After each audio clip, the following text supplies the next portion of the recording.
வணக்கம் நண்பர்களே. சட்டசபையில் வெடித்த பிரச்சனை. போலீஸ் குவிப்பு. பேரவையில் இருந்தபோது பதிலளிக்காமல் வீட்டுக்கு சென்று விஜய் அறிக்கை வெளியிட்டிருக்கிறார் என்று உதயநிதி ஸ்டாலின் விஜய்க்கு பதிலடி கொடுத்திருக்கார். மேலும், நாங்கள் வாங்கிய வாக்கு விழுக்காடு எங்களுக்கு தெரியும், அதனால்தான் எதிர்க்கட்சி வரிசையில் நாங்கள் உக்காஞ்சின்னு இருக்கோம். பெரும்பான்மை இல்லாத நிலையிலும் பதவி வெறியோடு ஆளுநர் மாளிகைக்கு தினமும் போகவில்லை என விஜயை பயங்கரமாக விமர்சிச்சிருக்காரு உதயநிதி. அதாவது உதயநிதி ஸ்டாலின் வெளியிட்டிருக்க ட்வீட்டில் என்ன சொல்லியிருக்காருன்னா, பேரவையில் இருந்தபோது பதிலளிக்காம வீட்டுக்கு சென்று அறிக்கை வெளியிட்டிருக்கும் மாண்புமிகு தமிழ்நாடு முதலமைச்சர் அவர்களுக்கு நாங்கள் வாங்கிய வாக்கு விழுக்காடு எங்களுக்கு தெரியும், அதனால்தான் மக்கள் தீர்ப்பை மதித்து எதிர்க்கட்சி வரிசையில் நாங்கள் உக்காஞ்சிங்கிறோம்.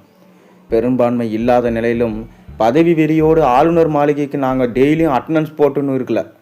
நாங்கள் மக்களால் நிராகரிக்கப்பட்டோம்னு சொல்கிறீங்களே, அப்படி நிராகரிக்கப்பட்ட எங்களுக்கு விழுந்த வாக்குகளை காட்டி தான் நீங்கள் முதலமைச்சராகவே ஆகியிருக்கீங்க. அதை மறந்துட்டீங்களா சிஎம் சார்? 2006 திமுக ஆட்சி பற்றி போஸ்ட் பண்ணியிருக்கிறீங்களே, அந்த சமயத்தில் உங்களை போல எதிர்த்தரப்பு எம்எல்ஏக்களை கடன் வாங்கியோ இல்லை நாங்கள் குதிரை பேரத்துக்கு விலை வாங்கியோ எந்த கட்சியிலையும் பிளவுபடுத்தியோ இல்லை சோஃபா செட் புஷ்பா படத்தில் வர மாதிரி அமிச்சியோ நாங்கள் ஆட்சி அமைக்கலை. முழுக்க திமுக கூட்டணி கட்சிகள் ஆதரவோட மக்களால் தேர்ந்தெடுக்கப்பட்ட ஆட்சி தான் எங்களோட ஆட்சி. அதை உங்களுக்கு சொல்ல மறந்துட்டாங்க போல. திராவிட முன்னேற்ற கழகம் 2026 தேர்தலில் தோற்றிருக்கலாம், ஆனால் திராவிட மாடல் ஆட்சியின் மக்கள் நலத்திட்டங்கள் தொடரும் என உங்கள் வாயாலேயே சொல்ல வைத்தது தான் எதிர்க்கட்சியாகிய எங்களோட வெற்றி என உதயநிதி ஸ்டாலின் கூறியிருந்தார். உதயநிதி ஸ்டாலினுக்கு பதிலளிச்சிருந்த விஜய், என் நெஞ்சில் குடியிருக்கும் தமிழக மக்கள் அனைவருக்கும் வணக்கம். இன்று சட்டமன்றத்தில் மக்கள் அரசு, அதாவது நமது அரசு மீதான நம்பிக்கை கோரும் தீர்மானத்தை மக்கள் நலம் விரும்பும் முதலமைச்சர் என்ற முறையில் நாம் மீண்டும் வந்திருக்கோம். அது பற்றி விவாதம் நடைபெற்றது.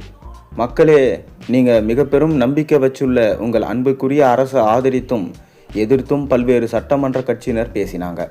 சிலர் நடுநிலை வகிப்பதாகவும் தெரிவித்தாங்க. நிறைய பேர் வெளிநடப்பு செஞ்சும் வெளியும் போயிட்டாங்க. நம்பிக்கை தீர்மானம் மீதான ஆதரவு மற்றும் எதிர்ப்பை பதிவு செய்யும் வகையில் எண்ணிக்கை கணக்கிடும் முறையில் அவையில் வாக்கெடுப்பு நடைபெற்றது. அந்த வாக்கெடுப்பின்படி நம்ம அரசு மீது வைத்திருக்கும் சட்டமன்ற உறுப்பினர்களின் எண்ணிக்கை 144, எதிர்ப்பு தெரிவித்தவர் 22, நடுநிலை வகித்தோர் 5, பங்கேற்காதோர் 60. இதன் மூலம் மக்கள் ஆதரவு பெற்ற தமிழக வெற்றி கழக அரசு நம்பிக்கை தீர்மானத்தில் மகத்தான வெற்றி பெற்று மாண்புமிகு பேரவைத் தலைவரால் பேரறிவு செய்யப்பட்டது.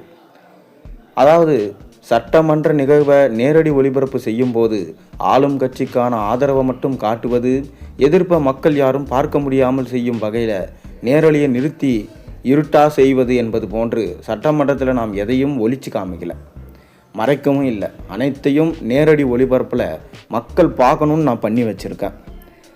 அது மட்டும் இல்லாமல் சட்டமன்றத்தில் எதிர்க்கட்சியினர் சில பேசியதை நீங்கள் அனைவரும் பார்த்துருப்பீங்க. மேலும் நாம் குதிரை பேரம் செய்யும் அரசு கிடையாது, குதிரை வேகம் உடைய அரசு.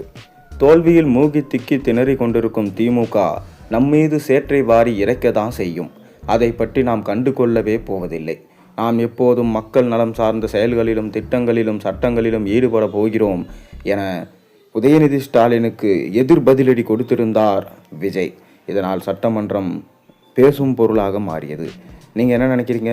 உங்கள் கருத்துக்களை மறக்காமல் கீழே கமெண்டின் வாயிலாக தெரிவியுங்க.